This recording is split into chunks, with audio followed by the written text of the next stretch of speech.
எல்லாருக்கும் வணக்கம். உலகத்தில் இதுவரை எல்லா மொழிகள்லையும் எத்தனையோ படைப்புகள் இருக்குது. அது கவிதைகளாக இருக்குது, கதைகளாக இருக்குது, காப்பியங்களாக இருக்குது. ஆனால் இப்படி எத்தனையோ படைப்புகள் எல்லா மொழிகள்லையும் இருந்தாலும் எல்லா படைப்புகளையும் மிஞ்சினது மகாபாரதம் அப்படின்னு சொல்லலாம். அப்படி மகாபாரதம் எல்லாத்தையும் மிஞ்சின ஒரு படைப்பாக, ஒரு ஆகச்சிறந்த படைப்பாக இருக்கிறதுக்கு என்ன காரணம் அப்படிங்கிறத நம்ம பார்க்கலாம். முதல்ல ஒரு படைப்பு ஒரு சிறந்த படைப்பாக இருக்குது அப்படின்னா அதில் என்ன இருக்கணும் அப்படின்னா, ஒரு கதாபாத்திரம் இருக்குது அப்படின்னா அந்த கதாபாத்திரம் அதனுடைய தன்மையில், அதனுடைய குணத்தில் அது வீரியமாக இருக்கணும். இதுதான் முதல் இலக்கணம். மகாபாரதத்தில் பார்த்தீங்கன்னா யுதிஷ்டனுக்கு தர்மம் பற்றி தெரியும், நியாயம் பற்றி தெரியும். தர்மத்தில் அவன் சிறந்தவன், அவன் தர்மம். ஆனால் அவன்கிட்ட வீரம் கிடையாது. அவனால் ரொம்ப பெருசாக சண்டை போட முடியாது.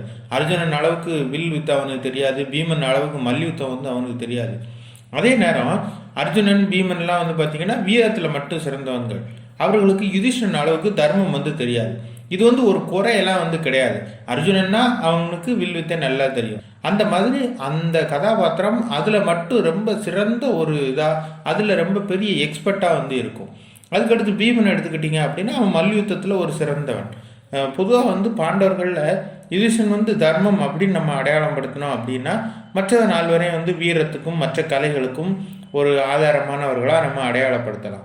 அதே மாதிரி தான் கௌரவர் சைட்லையும் துரியோதனன் அதர்மத்திலேயே ஊறி நிற்கிறவன், எந்த விஷயத்தையும் கெட்டதாகவே யோசிக்கிறவன், அவனுக்கு அவனுடைய சுயநலம் தான் முக்கியம். அந்த மாதிரி ஒரு ரொம்ப கெட்டவன் அப்படின்னு சொல்லலாம், அதர்மவாதி அப்படின்னு சொல்லலாம். அப்படி இருக்கும்போது அவனுக்கு ஆதரவாக நிற்கிற மாதிரி மற்றவர்கள் எல்லாரும் வீரத்தில் சிறந்தவர்களாக இருக்கிறாங்க. அவன் என்ன சொன்னாலும் அதை கேட்டுக்கிறாங்க. இந்த மாதிரி மற்றவர்கள் எல்லாரும் இருக்காங்க. அவர்களுக்கு சொந்தமாக சிந்திக்கக்கூடிய திறன் கிடையாது. அப்படி தான் அவர்களுடைய பாத்திரம்.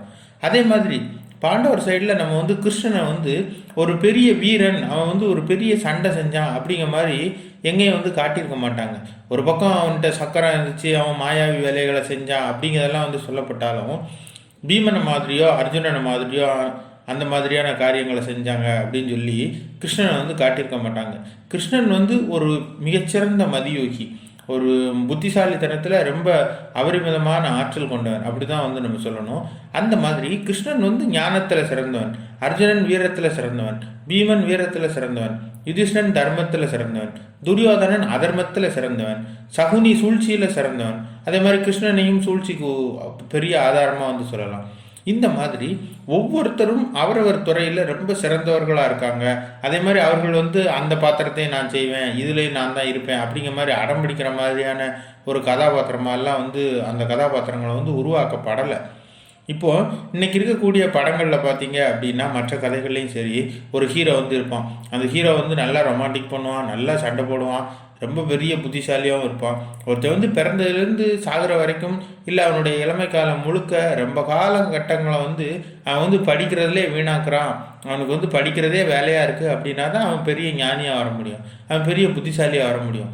அதே நேரம் அப்படி இளமை காலம் முழுக்க ஜிம்முக்கு போய் உடலை மேம்படுத்துறதுலே ஒரு சோழியாக இருக்கான் அப்படின்னா அவன் தான் ஒரு வீரனாக வர முடியும். 2 வேலையும் ஒருத்தன் செய்ய முடியாது.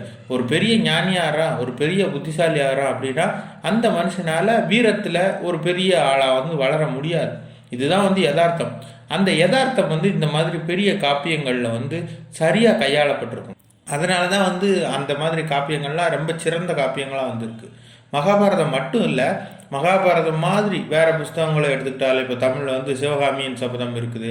அதில் பார்த்திங்கன்னா அதில் இருக்கக்கூடிய கதாபாத்திரங்கள்லாம் அந்தந்த கதாபாத்திரத்தில் அந்தந்த குணத்தில் ரொம்ப வீரியத்தோடு இருக்கிறதா இருக்கும்.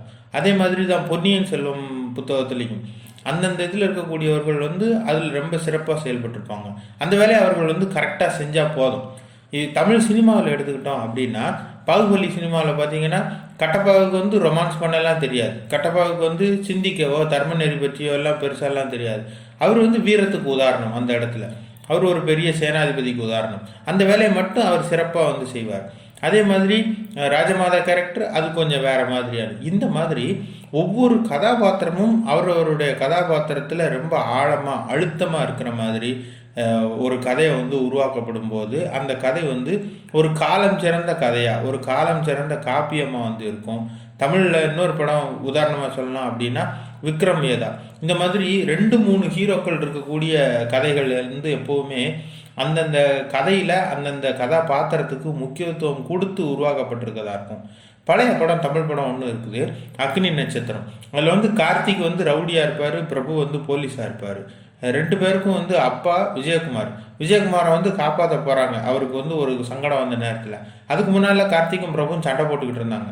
அப்போ காப்பாற்ற போகும்போது கார்த்திக் வந்து என்ன செய்வான் அப்படின்னா, வில்லனை போய் நான் உன்னை எரிச்சிருவேன் அப்படிங்கிற மாதிரி, இவன் ரவுடி பிஹேவியர்லேயே போய் வில்லனை வந்து எச்சரிச்சுட்டு வருவான்.